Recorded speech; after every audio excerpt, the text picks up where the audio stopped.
Afinal, você realmente sabe o que é liberdade de expressão? Bom, o meu objetivo é sempre compartilhar, né, conhecimentos. E o objetivo do vídeo de hoje aqui é trazer as concepções jurídicas sobre o que é liberdade de expressão. E, sobretudo, trazer a concepção constitucional, até porque liberdade de expressão é um direito fundamental. Bom, antes de adentrar diretamente no direito de liberdade de expressão, eu preciso passar alguns conceitos prévios aí da Constituição Federal e conceitos constitucionais. Bom, o artigo 5º da Constituição Federal, ele prevê basicamente 5 direitos, que são eles: o direito à vida, o direito à liberdade, o direito à igualdade, o direito à segurança e o direito de propriedade. Bom, e aí os 78 incisos do artigo 5º são variações, basicamente, destes 5 direitos que eu acabei de elencar aqui.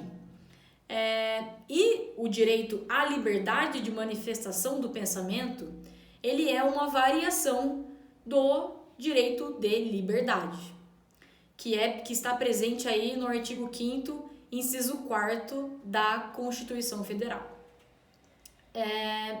E para entendermos esse inciso 4º, nós precisamos interpretá-lo em consonância com os demais direitos fundamentais da Constituição Federal e principalmente com os incisos 5º, 9º e 10º.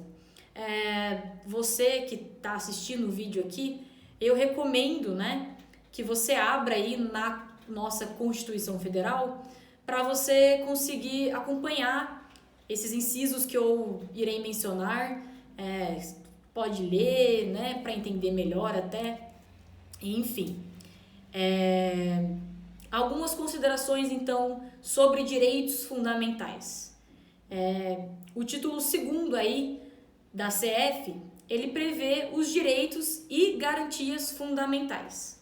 Bom, direitos são normas declaratórias, ou seja, são normas que declaram a existência daquele direito.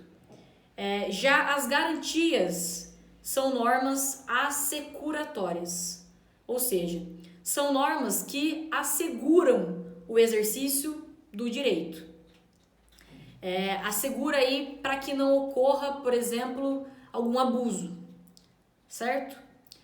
Outro conceito importante é que os direitos fundamentais, praticamente todos os direitos fundamentais, eles não são absolutos, ou seja, os direitos fundamentais estão passíveis de limites e restrições.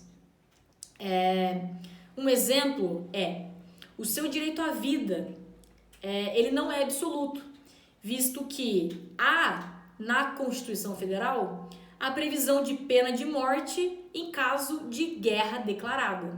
Então veja, nem o seu direito à vida é absoluto.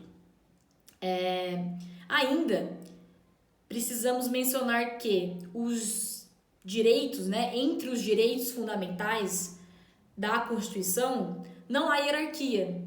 Um direito fundamental não sobrepõe, não é mais importante do que o outro direito fundamental. E aí, quando ocorrem colisões entre esses direitos fundamentais, nós precisamos aplicar a ponderação, ou seja, precisamos aplicar aí o princípio da proporcionalidade, certo? Então, precisamos sempre, naquele caso concreto em que há uma colisão entre os direitos, precisamos encontrar um equilíbrio, uma proporcionalidade entre aqueles direitos que estão em colisões. Bom, visto aí esses conceitos básicos, passamos então a analisar o direito à liberdade, portanto, o direito de liberdade à manifestação do pensamento, que está previsto no artigo 5º Inciso 4º. Esse direito fundamental, esse direito de liberdade de manifestar o pensamento, ele engloba a sua opinião, julgamentos, avaliações técnicas, profissionais, enfim. Ele engloba que você tenha a liberdade de manifestar essas opiniões, né, esses julgamentos. E através de qualquer meio, seja rede social, televisão, jornal, revista, gestos, né, enfim. No entanto, né, ao ter essa manifestação de pensamento, alguns abusos podem ser que ocorram aí, né? Um exemplo imagine você divulgar notícias inverídicas, notícias falsas, com má fé, de que determinada pessoa cometeu um crime. Bom, você está imputando àquela pessoa um crime a qual é falso. Então, estamos aí diante do crime de calúnia, né? Previsto no Código Penal. Aí, voltando aí, então, ao inciso. Bom, esse inciso, ele é uma norma evidente declaratória, ou seja, ele declara, né, a sua possibilidade e a sua liberdade de manifestar o seu pensamento. Já o inciso a seguir, né, o inciso 5º, ele prevê o direito de resposta, que é uma norma assecuratória, e ele visa aí assegurar, né, que não ocorra abusos do direito de manifestação do pensamento. E esse inciso 5º nós vamos comentar ainda nesse vídeo um pouquinho mais à frente. Mas já podemos observar, né, e destacar que o direito de liberdade de manifestação do pensamento, ele não é absoluto. Já vimos aí um dos limites sobre ele.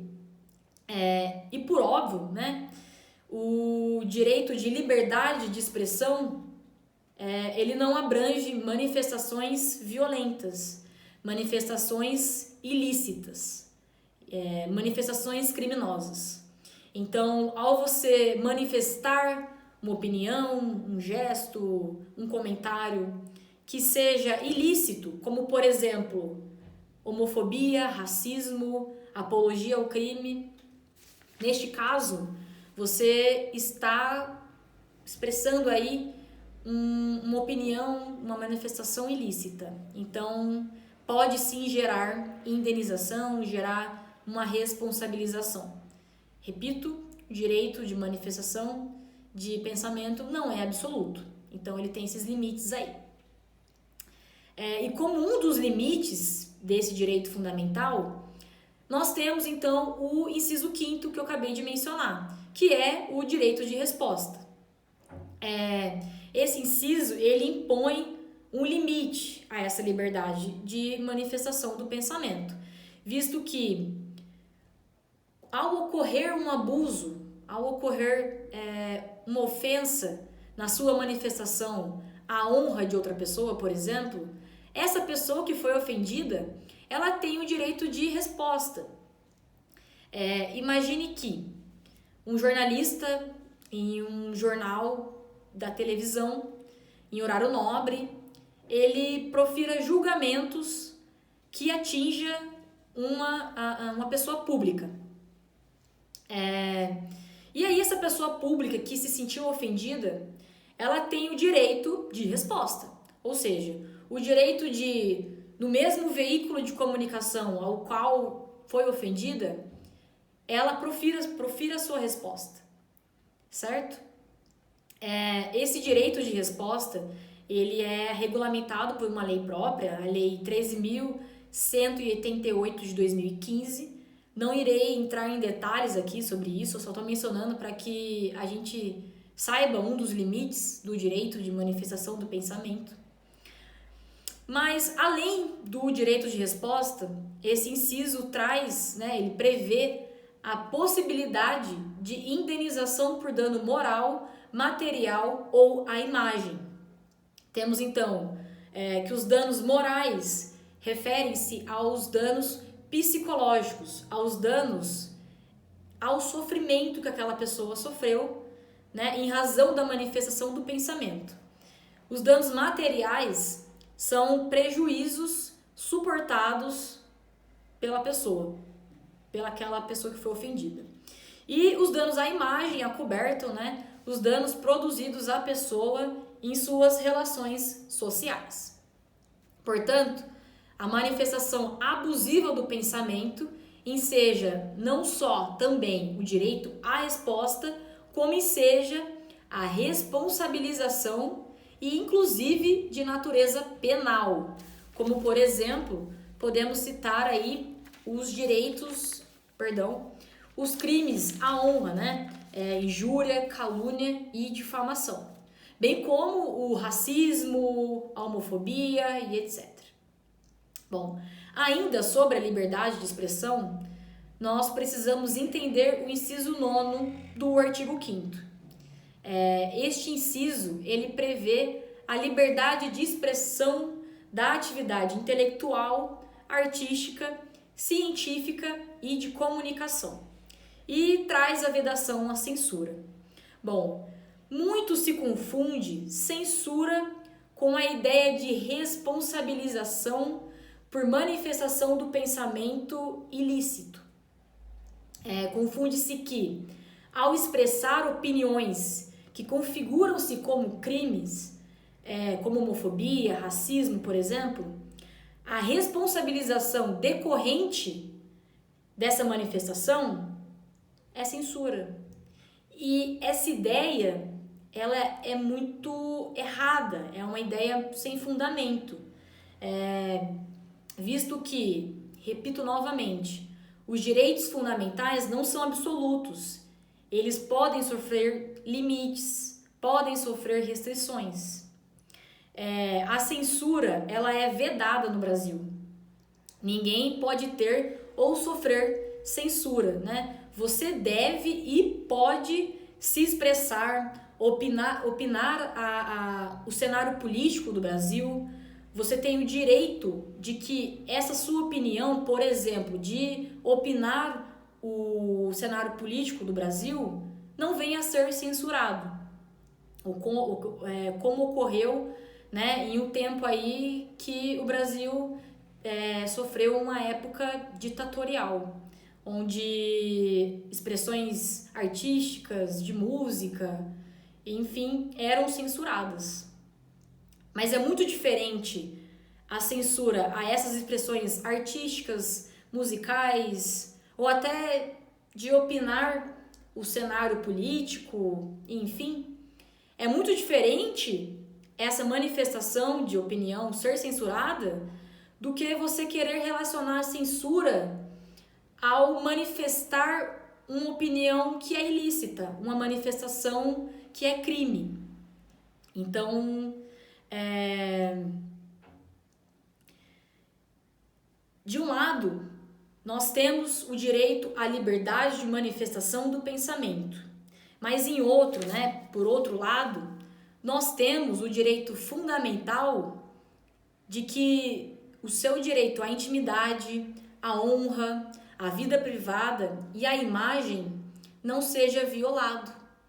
Porque se for, aí pode ter, né, ocorrer aí indenização pelo dano material ou moral decorrente dessa violação. Estes são os comentários sobre a liberdade de expressão, a liberdade de manifestação do pensamento. São conceitos aqui jurídicos, conceitos constitucionais, mas espero que até você que não é do ramo do direito consiga entender o que é essa liberdade de expressão e até onde ela pode ir, né? Quais são os limites. Bom, para encerrar, eu queria mencionar aqui, né? Citar, na verdade, uma frase do autor Silvio Mota. Imagine-se, por exemplo, pudéssemos exprimir nossos pensamentos de maneiras que nos aprovesse, quiçá de forma leviana. A vida em sociedade seria improvável. Pois bem, é exatamente por isso que não existem direitos absolutos. Pessoal, um grande abraço e até o próximo vídeo.